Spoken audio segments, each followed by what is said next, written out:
Ladies and gentlemen, boys and girls, worshippers of all ages, welcome back to YouTube.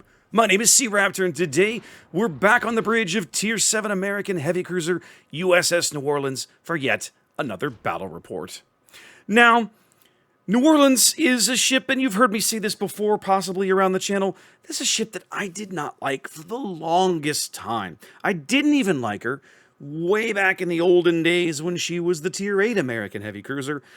And now that she's down at Tier 7 and has been for quite some time, I find myself kind of regrinding the line, and what I'm discovering is that, she's really not that bad. Now, let's talk about kind of a little bit of what New Orleans, kind of why I feel that way and why I've always felt that way and why I'm a little wrong.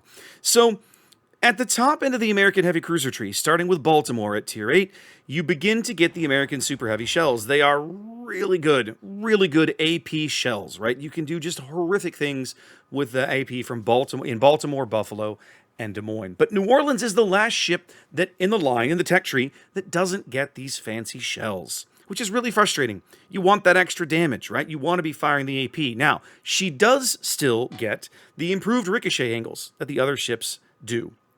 So you still want to be firing the AP as much as you can, certainly at cruisers and battleships, but you find yourself in New Orleans, in my experience, leaning a little more on the HE sometimes, just because, well, that's just kind of the way it works out. One of the other things New Orleans doesn't get that, you really start to enjoy starting with Baltimore, it's two big deficiencies that have kind of kept me away from this ship. One is her AA suite is simply not as good as Baltimore's, and neither is her range. If you look at the minimap, you can see the range, the max AA range on this ship is about 4.8 kilometers or 4.6, something along those lines. It's really, that feels terrible.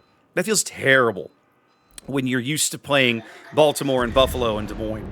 And then, on top of that, she doesn't get radar. She doesn't get radar. So you want to play this ship like a Baltimore, right? You want to kind of sit, or Des Moines, little bow in, covering the cap circles, but you don't have radar, which makes the idea of covering the cap circle complete bunk. You just can't do it. Spawning here into Haven, I decide I'm going to try something very, very risky. This is a position that I like to play, again, when I'm playing Baltimore or Des Moines on this particular map, and that is I snuggle up to this island right here near both the B and the C cap. And in a radar-armed Des Moines or Baltimore, my radar will cover both cap circles. That's really, really handy. In New Orleans here, there's very little incentive for me to do this. I don't have radar. But for whatever reason in this game, I decided, you know what? Let's try it. Let's see if we can make it work. Now, already, my opposing team, my friendly team, dealing with a suicidal destroyer who literally turned his engines on, continued to sail straight, in a straight line, at full speed, until he was dead. Ladies and gentlemen, welcome to World of Warships, circa 2021. Sigh. Now, the good news is that we have managed to cap the A cap, and at the moment, there's nobody in the C cap. The existence of that Jervis did push the opposing Felix Schultz out of the cap, kept him away a little while, but I know that Schultz has the balls and the tools to get back in this cap, and will pick it up whenever he bloody well is ready to. On the other flank, the friendly team has already picked up a battleship, nice to see, and for the moment, I don't exactly have a whole lot going on here. Without the Jervis to spot for me, there's not much for me to be doing. If he was up there spotting an opposing destroyer, let's say, I could be taking shots or a battleship. There's quite a few enemy ships crossing the sea line in front of me. I have the range to be hitting them, but of course, I can't really see them. I can see the Georgia, but my shells can't quite make it over this island. You can see there the marker, and I'm trying to use the mini-map to lead there, but it just, Georgia's turning, and it was like, nah, this is never going to work. We lose yet another ship. Typical World of Warships game these days, less than 5 minutes, 2 ships already dead, as, guess what, the opposing team has a similar problem. Now, the battleships out on the 8-9 line are doing their job in one regard, and that is, they're kind of keeping the opposing team a little bottled up. Those guys are not continuing to push. The Georgia turned around, the North Carolina basically looks like he's going to slow down and bow tank, and for the moment, my life is pretty calm. I don't really have a whole lot to shoot at. And so I'm going to reverse back. I'm going to look over my left shoulder here, kind of, and I'm looking for shots on the Yorck or the Baltimore, presuming that I can eventually see them, because the destroyers on that flank have rotated to a position where I don't really have much vision either. This has the dual impact of pulling me back from the sea cap a little farther and giving me more of an opportunity to react should the Schultz or somebody else show up in front of me. I see the Yorck. I start to draw a bead on that guy. We have the AP in the barrels. This is good. This is good. All right, we're looking, trying to get the bead. There we go. Right about the time, literally right about the time I drop the cursor down to fire, they lose sight of him. And of course, that salvo gets me nothing. I can see the Baltimore. I got the AP in the barrels. The Yorck is basically stopped, but at the angle on the Yorck, that's not a great shot. I take the shot on the Baltimore, or no, excuse me, I swap to the HE. There we go. Realizing that the angle on the Baltimore is extreme, I'm not going to get much out of it. I swap to the HE, take the shot on the Baltimore, 9 shells down range, and watch what happens here. Look at this. 8 shells. 8 shells in the fire on that guy. That's a nice hit. I love the American cruiser dispersion sometimes. It just does things you just can't, oh, it's so trolly. Now, my existence here, in this position, keeps the opposing Flint from coming around the corner. And right about this moment, I'm really wishing I had taken hydroacoustic search. I load the AP thinking he might make a mistake. He doesn't. He snuggles up next to that island. He declines to come around the corner. He doesn't know if I have hydro, so he's kind of biding his time, waiting, doesn't want to risk it. So we know that he's there, and I'm just kind of sitting here, guns pointed, thinking, well, maybe he'll fire. If he fires, I might consider taking a blind shot just to go fishing, right? It's a risk. If I were to take a blind shot here, it'd be a risk because he could spot me through the smoke. He would be able to see me outside of his own smoke. But if I could hit him hard enough, it might be worth it. But as I sit here and wait, my team, the Weimar over there, discovers the opposing Felix Schultz, who has decided it's time to cap the sea cap. Apparently, this guy doesn't understand minimap reading because I'm literally right here. And, well, yeah, I'm literally right here. So as I come around the corner, he's smoking up. I had AP in the barrels, so he gets that. But he's not even going to live in time for my guns to reload. I'm going to load the HE, go bow in, assuming that he may try to torpedo me. But my guns aren't even going to reload before my team, namely the Weimar, takes care of him. Nearly 8 minutes gone. It's not like I have a whole lot of damage, but the position here has been good. We've got a 2-ship lead, and I decide it's time to get a little offensive. I'm going to push up and steal whatever's left of this German destroyer smoke for my own advantage. Going to move up here. I've got shots possibly on this Surrey. That'd be really good. I got the AP in the barrels. I'm looking for this angle. Oh, he's turning out, and then, of course, now we lose sight of him. Take the shot anyway, just to see what I can get. And the answer is a little bit. 4K, can't really complain, basically, on what amounted to a blind shot. But again, the lack of spotting, the early Jervis suicide definitely hurting over here. We're not seeing a whole lot of ships unless they pop up and give us the opportunity to see them. I'm far enough away from the Georgia that they can't see through the smoke as I fire my main battery, so we're going to keep picking on this Surrey because I'm a heavy cruiser. He's kind of broadside-ish. That's sort of my job. Surrey's angle is too steep right now. George's isn't. He'll get a round of AP. Solid hit. 5 full pens. 8K. Let's try the Surrey again as he turns out.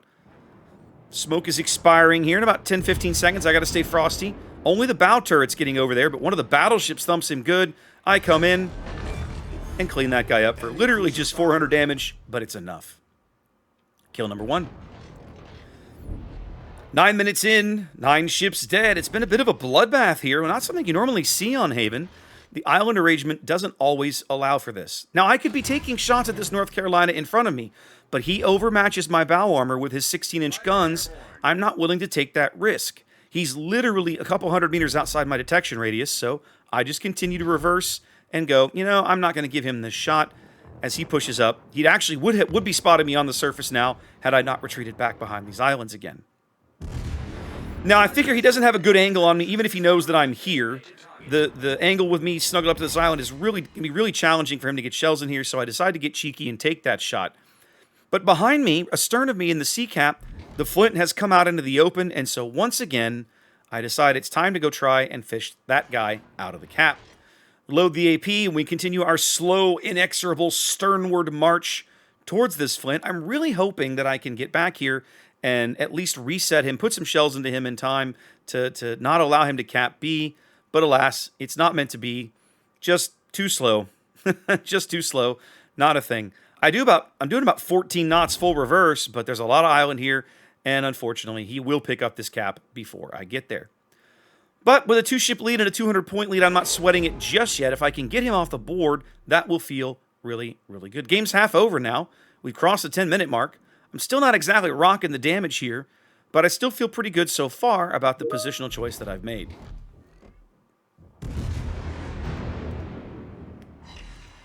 Solid hit into the Flint. 3 full citadels. But of course I have misunderestimated. I'd forgotten he had some torpedoes. And I'm going to take one of these, which is really going to hurt. Yep, there goes about half my remaining HP, as I'm just not able to quite get him off the board. He's on about 2,000 health or so. Now, for some reason, the battleships in front of me have turned around. If I was that North Carolina or that Georgia, I would have kept coming and just come and smashed my face in. But that's not what they did. The Georgia is already turning around. You can see him retreating, trying to pull back north up the 6th line. The North Carolina has also begun that turn. And the Baltimore is up here. And I'm like, you know what? First of all, I need to move up and get out of the range of the Flint. But let's put the plane up and see where everybody is. I'm going to suicide my poor fighters here just so I can get the approximate location. Everybody's turning around, more or less. North Carolina looks like he's going to try and cut through the gap into the B cap. The Baltimore and the Georgia are turning around to play defense because my team over on the 2-3 line has done a really good job of annihilating the ships over there, moving up into the enemy's original cap zone. And so I decided with these guys having lots of distractions, it's time to get up, get my hands dirty. Let's go in on this Baltimore and wipe this guy out. But no, he's still turning away. Stop that. Stop that. Crap. All right, Baltimore's stern is kind of flat. What you're going to see me try here is I'm going to try to land citadels, trying to land shells on the flat part of his stern to try and go for a stern citadel, which you can do against Baltimore and Des Moines and New Orleans and ships of that nature. But I didn't lead the shot right. I missed completely. And that is unfortunate. And now he is broadside to me. I'm getting good pens. This is excellent. I'm still not getting the citadels that I want, though. Dang it. Let's try again. Now he's even more broadside to me. Put those shells out. And now we get over pens? Fine. Flint's still alive. Georgia's off the board. So on my left is a Flint and a North Carolina. And I decide, you know what? I don't care. I'm getting this Baltimore off the board, even if I have to ram this dude. So, full speed ahead. Let's get up here in his face and make this happen. A little bit of a brawl now, which is always fun to do in an American heavy cruiser. Secondaries popping off on both sides of the ship. Some on the North Carolina to my port. Some on the Baltimore right in front of me. Inside of 2 kilometers now, trying to get a good angle. He's getting full pins at that angle, which really torques me off. I've got to do better. Right here should be the killing shot. No, I'm too far forward. Finally. Lone Citadel seals the deal. Now I've got to be Frosty the Izumo in front of me. He blows the entire salvo. And just like that, I'm surrounded by enemy ships, but because of the island cover I have, no one has a direct line of sight to me. Flint can't see me, the North Carolina can't see me, and the Izumo can't see me. All have got islands in the way, and now the North Carolina is out. That gives me the opportunity to finally, at long last, pick up this cap circle. That's going to feel nice. The Izumo's not going to have a shot for a while, and if you look at where the Flint is, he doesn't really have shots over that island. So we're going to slow down for a bit, finish capping, and then what I suspect this Flint is going to do, I suspect that he's probably going to try and back cap D. I'm not going to have any of that. We're going to sail due south and load the HE there. You see me swapping the shells. And because he's on so low HP, I don't have to worry about the AP. I don't need the AP to finish him off. I just need enough shells to connect. I don't want to risk bouncing or overpinning too few shells to kill him in one salvo. So, we have about the same detection, the Flint and I, 10.5-ish. I think he might beat me a little bit. But if he's coming around the corner, we should be able to spot each other. And even if he gets one salvo on me, I can probably manage to kick his ass before that happens. before I go out of the board. Sure enough, he pops up. There he is at about 7.5 kilometers. We each get a salvo off, but mine connects. His does not. Kill number, and that's kill number 3. So, one of the reasons I'm showing this video is because, one is Again, I feel like I've misunderestimated New Orleans a little bit over the years, and I'm trying to rectify some of that. I admit, some of it is I feel like one of the things random battles are really good for in World of Warships, and you see me talk about this and do this on Twitch sometimes, is, you know, look, you're not playing a competitive mode. You want to win, but if you don't win, is it really a catastrophe? Not really. So sometimes random battles are the perfect place to try risky plays. Try risky things, try crazy things, see what happens. Yes, your teammates will probably gripe at you. I'm guilty of that myself. But at the same time, you know, in Western society in general, modern Western society tends to be so risk averse that I think sometimes the fun of taking risks is lost in World of Warships and video games in general, really. And so sometimes it's fun to try risky things. This particular position on Haven is very high risk, but it can also be very high reward if the opponent screws up, if they push at the wrong time, like that Schultz did, if you're able to catch them by surprise, like maybe I did the Flint, you're able to maximize that position and get good work out of it in a way that if you had taken fewer risks, you might not get. Sometimes a risky position won't work out. The enemy will do something even more unexpected, or you'll blow a salvo, or RNG will troll you, or you'll stumble into blind torpedoes. But sometimes that risk-reward equation works out in your favor. And I think sometimes it's worth reminding ourselves that we do play a video game, that it doesn't really matter if we win or lose in most of these games, and that sometimes taking risks is where the fun is in the game, and it's worth doing on occasion. Even when you're bottom tier, like I was here on Haven.